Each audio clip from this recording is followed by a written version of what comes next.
Hi, my name is Robin, and this video is about taking control in Tarkov.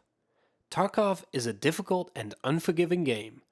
Oftentimes, your death can feel unfair. A single shot, being fired from a side you just checked, hits you and kills you instantly. A 5-man squad turned the corner right in front of you while you're holding a Mosin. Frustrating? Certainly. Unfair? Not really. The basics of Tarkov are the same as any other FPS. Some weapons are different than others, which means that you have to play to your strengths in order to win a fight. For this video, I will be showing you a few examples of how control of the situation can be taken. And I will also show some videos where I am in a fight but do not have any control over the situation. This is where quick thinking and luck can save you. For the first video, we arrive on interchange. We arrive late and notice that medical and tech light have already been looted. As we turn back, we hear shots at Kiba and make our way there. Let's assume that the blue man is us and red is the enemy. The V stands for victory, but will also indicate who is in control of the situation. Please remember that this is based on my perspective, and I may not know all the facts. But I will explain some of the reasons why I decided to do specific things to take control of the fight. At this point, we heard the shots and go off on the assumption that it is around Kiba. We start walking slower to ensure that our arrival cannot be heard yet. Kiba's sniper is often checked, so I move slightly further away from the glass. Glass as well, yeah, there was somebody shooting it. The person to my left confirms that there is someone there. At this point, control of the situation starts shifting to us. Although there are a lot of unknown factors, we know the location of at least one person, while they don't know that we're there. See them? One of the guys attempts to use a grenade to take the enemy out. Unfortunately, at this point, the advantage we had is gone. The grenade explodes behind them and does not kill anyone, and their response shows that they know where it came from.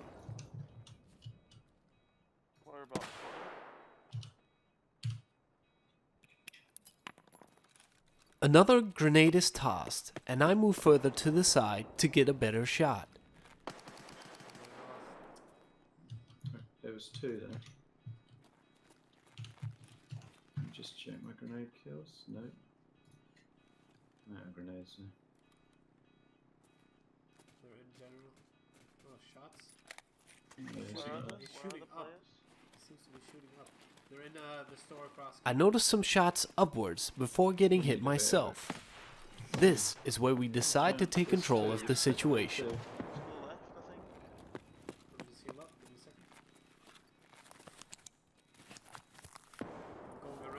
After healing up, I move towards Escalator Sniper by Sushi. As soon as I arrive at the escalators, I ask my teammate, who is still where we were before, to draw their attention. At this same time, I see another player run back into Brutal. At this point, we have eyes on all the exits of Brutal. Yeah, I was thinking that. Probably because my teammate kept making noise on the other end, I managed to kill an enemy who seems distracted.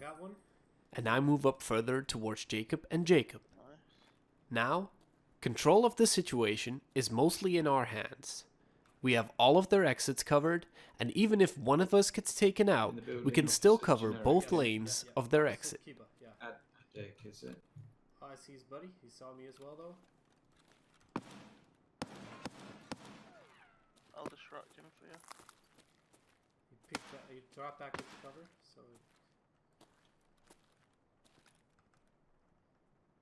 I've got the back entrance, unless there's some back way. However, suddenly, two things start happening that cause us to lose control of the situation again. I suddenly see movement near Big Window. As I'm standing in an open lane, I choose to run away and inform my teammates. This is a problem in itself. But I also stream my games at twitch.tv/cheesedip_TV, and suddenly someone appears in my chat and the only thing he says is for me to push. This makes me believe that whoever I killed is now watching us as well, which makes us lose control of the situation even more. At this point, we decide to move away from the area and fight on our own terms. We back off and move through alley before extracting. This fight showed that even though sometimes it may seem like you hold most of the cards, external factors may change the balance entirely, and sometimes you have to leave some loot behind in order to get out yourself. In some cases, like dorms, a fight often ends up being two people just shooting at each other. In those cases, luck, gear, and skill are the most important factors. In other cases, I would always recommend you try to think of the following things while fighting. Positioning. After every shot, yours or theirs, assume that they know your position, and if it is safe to do so, relocate before engaging again. Also, think about where your enemy could be relocating to. Are your flanks open? Do you have someone watching your back? The numbers game.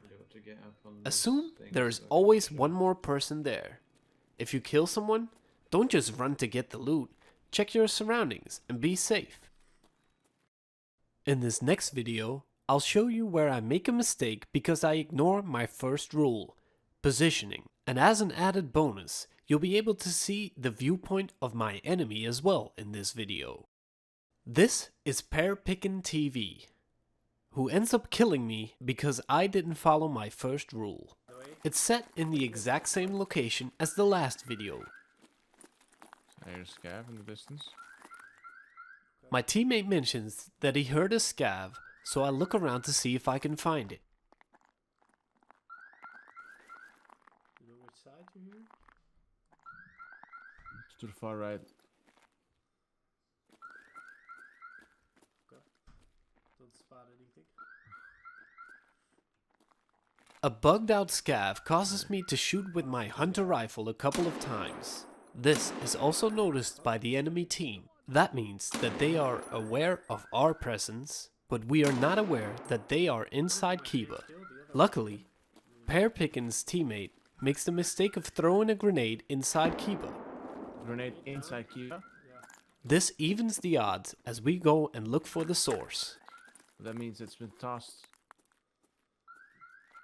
I don't know from where. As they leave the Kiba store, my teammate notices them and starts shooting at them, causing them to flee. Pear-Pickin gets hit, but manages to return a volley of shots, which also hits me. Up just outside Kiba, throwing an 8-1. Knowing that I'll have plenty of time to heal up, I also throw a grenade down. Need to heal up real quick.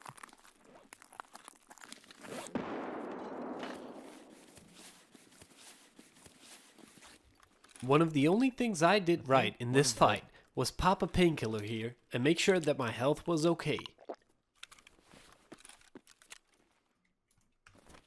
I appreciate that. Yeah, no, I appreciate you dropping by, man. Really. Fairly sure the other one's still alive though.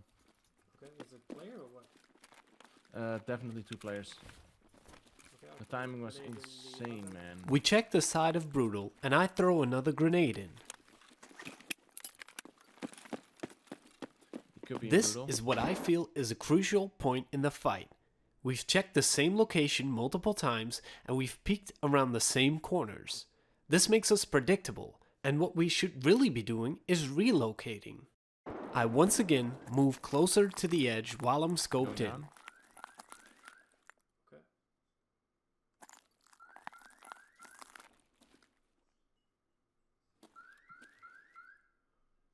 Even the fact that I'm moving slowly in an attempt to be quiet is futile. We've already been here, we've already shot here, so it doesn't make a lot of sense. In the meantime, Pear-Pickin has moved further to the back to get another vantage point. He may be re-peeking our location, but he is doing so further down the lane, in a different spot than where he was before. If we had played this smarter, we could have taken control of this fight. However, I do feel that it's important to look at your mistakes as well. And thanks to the fact that Pearpickin TV is a streamer as well, I managed to see his viewpoint and see where I made mistakes. So, thank you for watching this video on taking control in Tarkov. If you liked the content, maybe subscribe. And you could also check us out at twitch.tv/cheesedip_TV. See you later.